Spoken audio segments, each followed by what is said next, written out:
They married in a hurry under Forrester's glittering lights. The silk-draped showroom transformed into a chapel because Ridge could never resist a stage. And Brooke refused to delay the inevitable any longer. Eric, determined to bless love even as his own heartbeat sometimes faltered, signed off on every last-minute flourish. Donna fussed over candles, Hope fluffed a veil. Steffi kept her distance with a practiced cool. Thomas watched with narrowed eyes that missed nothing. It was beautiful, breathless, and unmistakably Forrester.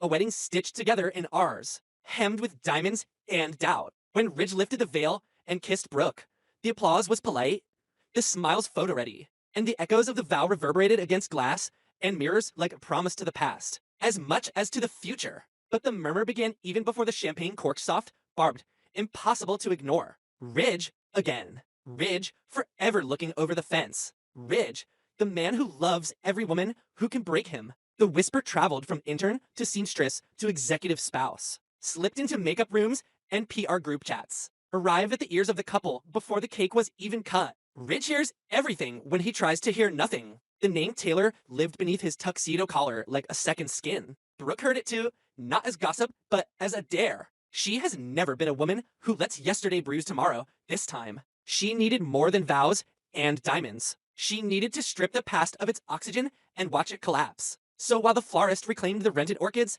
and the venue crew re-rolled the runway carpet, Brooke chose a battlefield no one expected, the future. Brooke Logan Forrester, survivor of star-crossed romances and irreparable mistakes, set out to solve a problem in a way that would scandalize the city if anyone learned it. She would find Taylor a new horizon and drag Ridge's wandering shadow into the light. It had to be decisive, it had to be clean. She would not play matchmaker with a man who could be easily dismissed, a rebound, a prop. She wanted Taylor to be seen, wanted Taylor to be wanted by someone whose desire had the power to burn away the old triangles, edges, and fate, vicious and perfectly timed, delivered a name that should have been unthinkable. Deacon Sharp.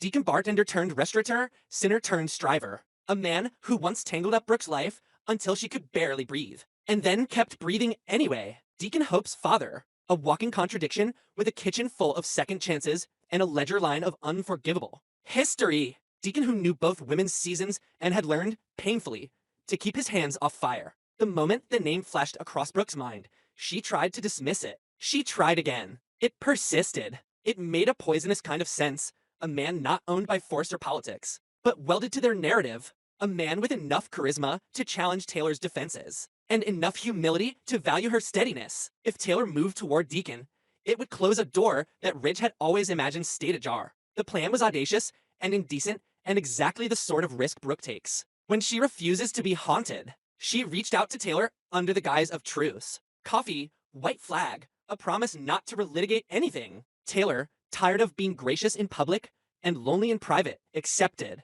They met where Los Angeles polished itself to a casual shine. On a terrace where the good people pretend they've never done a terrible thing. Brooke arrived open-faced, radiant with the afterglow of a whirlwind ceremony. Taylor arrived neat and neutral, spine straight, eyes careful enough to be a scalpel. Brooke spoke first, not with apology, but with clarity, because apologies would mislead, and clarity would cut. She did not say I married him, but I chose him, and I am choosing him every day. She said I respect you, and I am asking you to respect me by letting us be new. She said you deserve a life that isn't waiting for a man who always splits himself in two. She did not say Deacon until the timing was right. When she did, the word dropped between them like a glass ornament that somehow did not shatter. Taylor blinked once, twice. Then the question arrived in steady therapist cadence. Why him? Brooke could have lied. She could have said, he asked me to, or Hope begged, or fate did it. Instead, she chose the only answer that might earn belief because he sees you without the Forrester filter. Because he isn't collecting a version of you to punish me. Because he's been at the bottom and built something decent out of it. And because wanting you would be about you. Taylor's mouth curved into a doubt that looked like a smile. She isn't naive. She's been the woman who rehabilitates men until they love her or leave her or both. But the thought of Deacon as an orbit, it was absurd enough to be tempting. She said she would think about it with the same voice she uses to ease the panic of strangers. Brooke left the conversation feeling like she'd thrown a match into a room she hoped was fireproof. Meanwhile, the city reheated its favorite rumor. Ridge again. Wyatt heard it from a stylist's cousin. Pam heard it from the caterer, who heard it from a driver who once saw Taylor in a parking garage. The narrative wrote itself. Ridge's vows had asterisks. Brooke's ring had a return policy. Taylor's patience had an expiration date. PR advised silence, but silence in Los Angeles sounds like confirmation. Brooke doubled down. If she was going to redraw the map, she had to put landmarks in place. She reached out to Deacon X, sidestepping old wounds with surgical precision. She requested a quiet table before opening. He complied because he cannot resist Brooke's name, even when he tries. The talk was clinical, bracing. Not a plea, not a palmed-off problem, not a test of his loyalty. She sketched Taylor in strokes that were honest and flattering. Brilliant, brittle when necessary. Compassionate to a fault. A woman accustomed to being the fortress instead of the feast. She said, I think she needs someone who desires her without pity and meets her without a sword. She did not say, I need you to help me hold my marriage in the present tense, but Deacon heard it anyway. He asked what she was offering him except complication. Brooke said dignity. He laughed, not unkindly, and wondered if the city had just flipped upside down. He agreed to a conversation with Taylor, one, singular, happening on Taylor's terms. No scheme, no performance. Just two people with history threaded through the same woman in different ways. Meeting to decide if a news story could be honest. Taylor chose a museum instead of a bar. Deacon dressed like a man who has learned that tailoring does half the work. They walked among sculptures that looked like cautionary tales and talked about children, sobriety, memory, and the muscle it takes to stay. Taylor admitted she no longer wanted to be the emergency exit for Ridge's doubt. Deacon admitted he was tired of performing repentance for people who preferred him guilty. When they parted,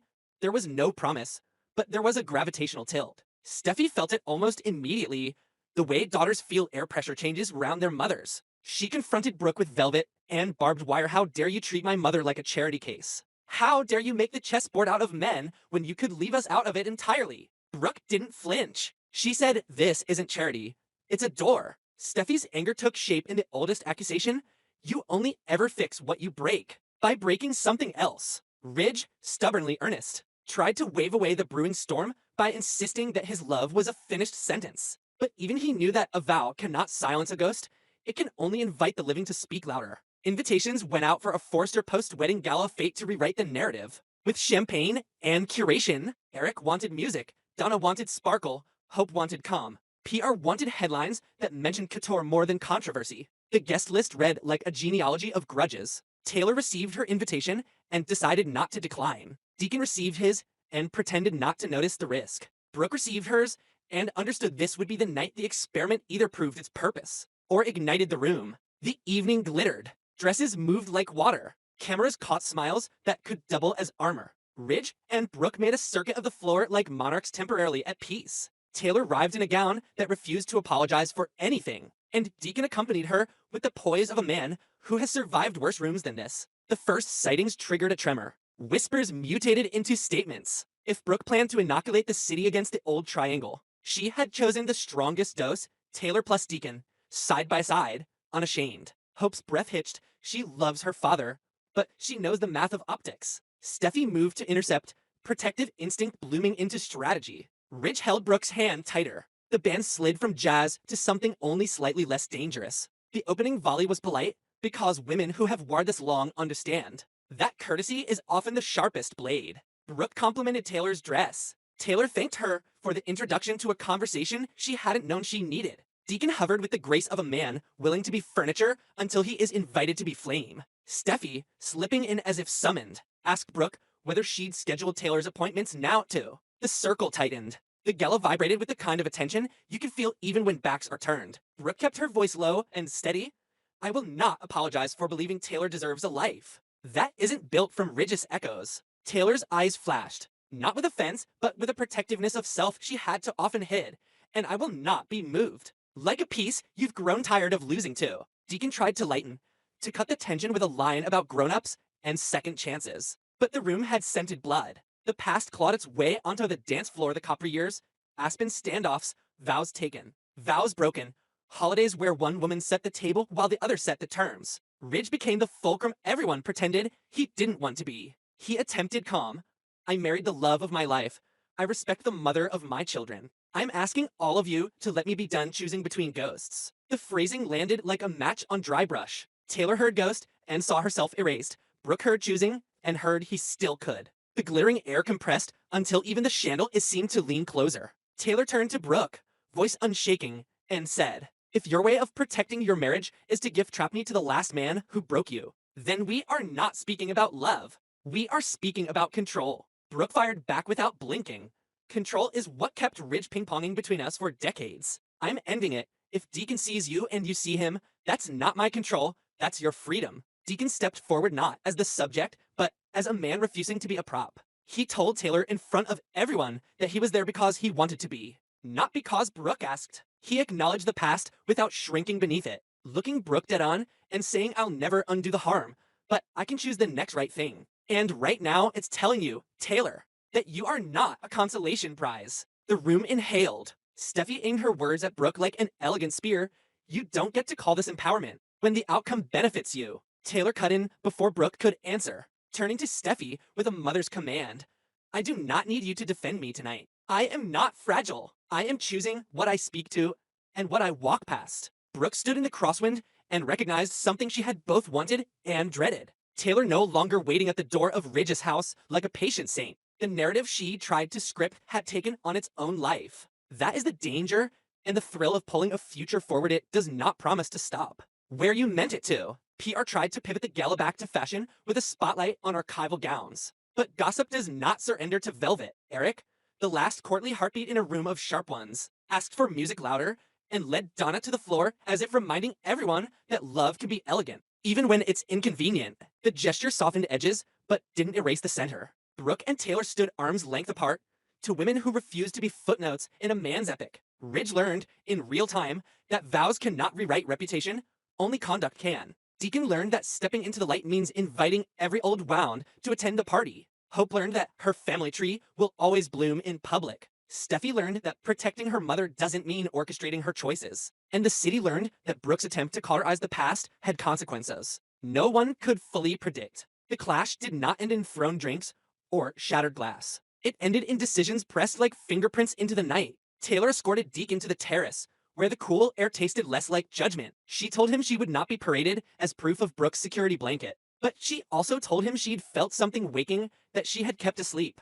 The desire to be wanted, without reference to a rival. Deacon, for once, did not sell himself as redemption. He offered presence, a date without headlines, a walk that didn't require permission from history. Brooke watched them return with their own orbit and realized she had succeeded and failed at the same time. The triangle had been bent into a line with endpoints she could not control. Inside, Ridge found Brooke by the sketches and said, I am here. She answered, I know, but we will both have to prove it now. The gala resumed because that is what galas do. Dresses were admired, alliances recalculated. Cameras harvested images that would be captioned beyond recognition. Yet every guest left knowing they'd witnessed the moment an old saga tried to reincarnate and was forced to evolve instead. The pressure that began with Ridge looks at other mountains had detonated into something stranger and more dangerous. Brooke choosing the most radical act of possession, refusing to possess. By inviting Taylor into a future that refused to orbit Ridge, Brooke had also offered herself a marriage that would have to stand on its own spine. It would be tested. It would be scrutinized. But at least it would be honest. In the days after, the city fed on the footage. Accounts lined up their hot takes. Manipulation dressed as feminism. Feminism dressed as manipulation. Deacon as wildcard. Taylor as phoenix. Brooke as strategist. Ridge as man learning to live without a triangle as an alibi. Forrester's PR steered coverage back to fabric and craft. But even a perfect seam cannot distract forever. What mattered was what the principals did when the cameras slept. Taylor met Deacon again, no terrace, no gowns. Just two people who have both been defined by other people's stories. Writing a paragraph without permission. Brooke woke with the knowledge that her plan had burned away a ghost and set another light in the distance she could not command. Ridge learned to answer gossip with consistency instead of fury. Steffi stood down and let her mother breathe. Eric smiled, because even at his most fragile, he understood the rare feel of an evening that changes an era, and the wedding that began as a rushed coronation turned, by the alchemy of one audacious decision, into a cautionary celebration. If you want to keep a marriage in the present, you must be willing to give the past to someone else, not to hide it, not to cage it, but to set it walking in its own direction so it will stop coming home. The gala that should have been a glossy final chapter stretched into a prologue. Brooke and Taylor did not reconcile so much as redraw the map. Deacon did not redeem so much as refuse to be easy. Ridge did not prove so much as prepare to prove. And Los Angeles, always hungry for the next headline. discovered that the most scandalous revelation at a Forrester party was not an affair or a secret baby, but the sight of two women choosing futures that did not require one man to be the center of their grace. The clash over Deacon had not broken the wedding. It had tested whether the new vows could live in a city built on old habits. The answer, for now, was simple and impossible. Only if everyone keeps walking forward without turning to check who is following.